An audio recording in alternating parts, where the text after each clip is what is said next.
Welcome to AI Security Architecture of the CipherVibe Cybersecurity for Beginners course. Today, we will make cybersecurity AI models and architecture understandable, practical, and connected to the rest of your learning path. Cybersecurity AI is not one model watching every event. A production platform combines fast statistical detectors, supervised classifiers, graph analytics, language models, retrieval systems, rules, and human decision points. The real architectural challenge is joining high-volume telemetry to reliable decisions without allowing hallucinations, poisoned data, prompt injection, excessive privileges, or automation errors to become a second security incident. The purpose of this lesson is not to memorize a collection of terms. It is to build a mental model you can apply when tools, platforms, and threats change. We will define the core ideas, walk through a repeatable defensive workflow, examine mistakes that frequently mislead beginners, design useful safeguards, and finish with a safe portfolio exercise.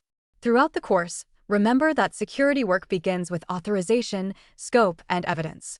Use the exercises only on local systems you own or environments you have explicit written permission to assess. Pause when you need to. Write concepts in your own words, record observations, and distinguish what the evidence proves from what you are merely assuming. That habit is more valuable than rushing through another tool demonstration. Start with 4 concepts that provide the vocabulary for cybersecurity AI models and architecture. First, the behavioral layer uses unsupervised methods such as clustering, isolation forests, and autoencoders to learn normal patterns and highlight unusual identities, devices, processes, and network paths. Second, the classification layer uses labeled examples and deep learning models to estimate whether files, URLs, commands, emails, or event sequences match known malicious and benign patterns. Third, the relationship layer uses graphs to connect users, hosts, cloud resources, vulnerabilities, sessions, and alerts so weak signals can become meaningful when viewed as an attack path. Fourth, the cognitive layer uses security-grounded language models to summarize evidence, generate searches, explain code, propose hypotheses, and translate technical findings for analysts and leaders. Fifth, commercial assistants illustrate different integrations. Microsoft Security Copilot grounds models with security plugins and organizational data. Google brings Gemini into threat intelligence and security operations. Splunk focuses on investigation summaries, SBL generation, and guided response. Darktrace emphasizes behavioral baselines and autonomous response. Do not study these as isolated definitions.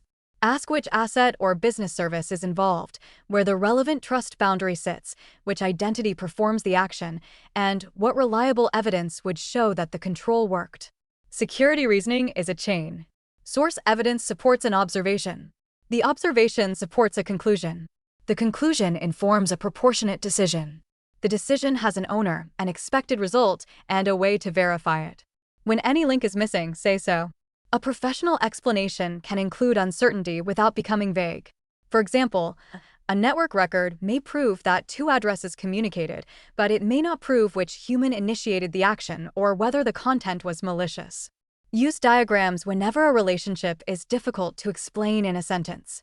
Mark identities, systems, data flows, boundaries, and controls. A simple, accurate diagram is more useful than a crowded picture that implies knowledge you do not have. Now turn the mental model into a repeatable workflow. First, telemetry arrives from endpoints, identity systems, cloud control planes, email, applications, network sensors, vulnerability scanners, and threat intelligence feeds with source identity and collection time preserved. Second, a streaming path normalizes events and runs lightweight rules and models within seconds, while a batch path retains longer history for hunting, model development, seasonality, and slow-moving attack analysis. Third, feature pipelines convert raw events into counts, sequences, entity relationships, token streams, and embeddings while enforcing schemas, access controls, lineage, and data quality checks. Fourth, detection services combine rules, anomaly scores, classifiers, graph context, and threat intelligence, then calibrate confidence rather than treating every model score as a verdict. Fifth, a retrieval layer selects the smallest relevant evidence set for a language model, which produces an explanation or recommended action that remains linked to sources and policy. Sixth, response orchestration applies risk thresholds, Low-risk enrichment may run automatically, containment requires stronger evidence, and destructive or identity-changing actions require explicit human approval. Before acting, define the objective, scope, owner, and success condition. Collect the smallest amount of trustworthy evidence needed to understand the situation. Preserve timestamps and sources so another person can follow your reasoning. Priorities should be explainable. Consider exposure, identity and privilege, sensitive data, business importance, exploit conditions, existing safeguards, reversibility, and confidence. A dramatic label should never replace that analysis. The workflow does not end when a command succeeds, a ticket closes, or a dashboard turns green. Verify the new state with fresh evidence. Check for recurrence and for side effects introduced by the change. Document the result in plain language: what you observed, what you concluded, what you changed, who approved it, what evidence confirms the outcome, and what uncertainty remains. This disciplined loop, observe, interpret, decide, act, verify, and learn, appears in every cybersecurity specialty. Understanding failure modes will protect you from attractive but unreliable shortcuts. First, prompt injection can arrive directly from a user or indirectly through a web page, email, ticket, code comment, threat report, or retrieved document that the model treats as an instruction. Second, data poisoning can corrupt training, fine-tuning, feedback, detection baselines, or retrieval collections so malicious behavior appears normal or attacker-controlled content becomes authoritative. Third, evasion attacks manipulate observable features to cross a model boundary without changing the attacker's objective, while concept drift makes once accurate baselines decay as legitimate environments change. Fourth, hallucinated explanations, fabricated indicators, or incorrect remediation can waste analyst time and cause damage when outputs are not grounded, cited, validated, and constrained.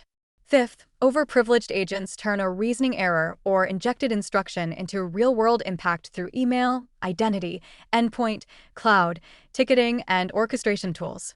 Sixth, vendor names are not interchangeable model benchmarks. Product claims, deployment modes, data boundaries, human controls, and measured outcomes must be evaluated in the organization's own environment. These mistakes often share one cause: confusing an available signal with a complete explanation. A tool can report a finding, a successful action, or a score while important scope, context, ownership, and verification remain missing. Avoid absolute claims. Words such as secure, compromised, fixed, and compliant require scope and evidence. Prefer precise statements such as, "This control blocked the tested path under these conditions," or "The available records show this identity used the service," but do not identify the human operator. Also resist copying commands without understanding their inputs, outputs, permissions, and side effects. Run one controlled change at a time and record what happened. If an exercise does not behave as expected, that is useful evidence. Stop, inspect the environment, revise the hypothesis, and explain the difference. Good security work is not a performance of certainty, it is careful reasoning under imperfect information.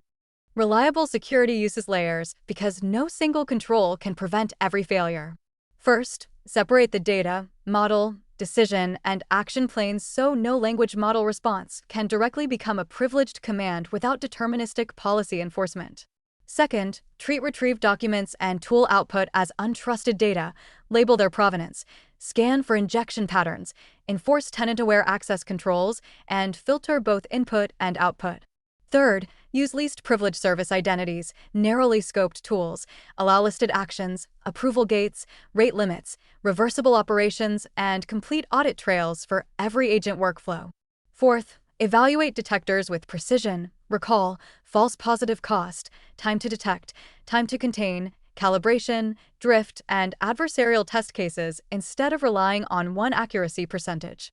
Fifth, protect the ML lifecycle through signed datasets and artifacts, lineage, versioning, reproducible evaluation, secret isolation, dependency controls, red team testing, monitoring, and rollback.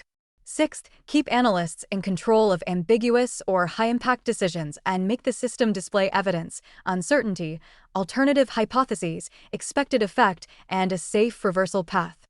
For each important risk, ask 5 questions. What makes the event less likely?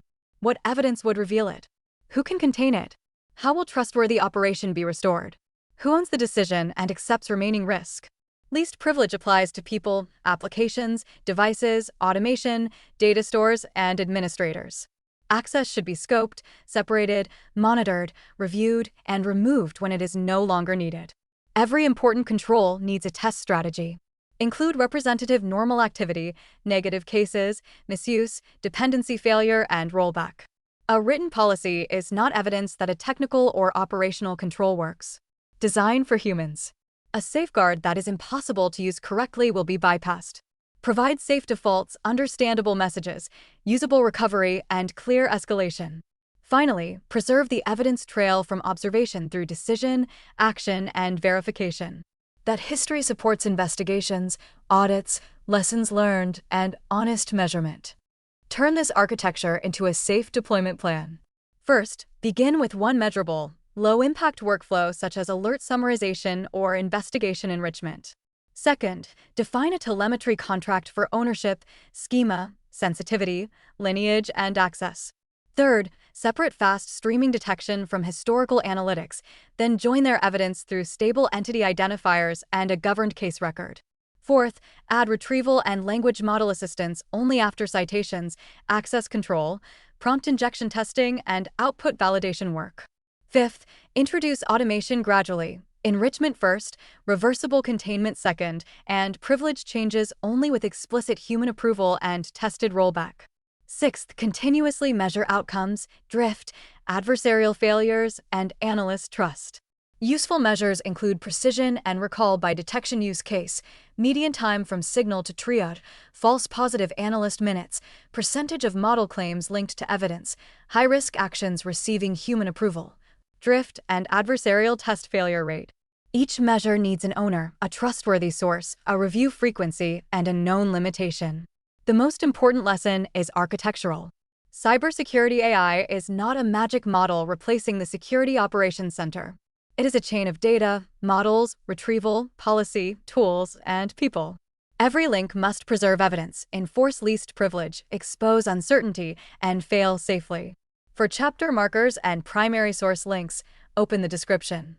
For more evidence-based cybersecurity research, visit cyphervibe.com/news and subscribe to CipherVibe. CipherVibe is operated by CloudSecTech LLC. Copyright 2026. All rights reserved. This briefing is general education. Never test a system without explicit written authorization.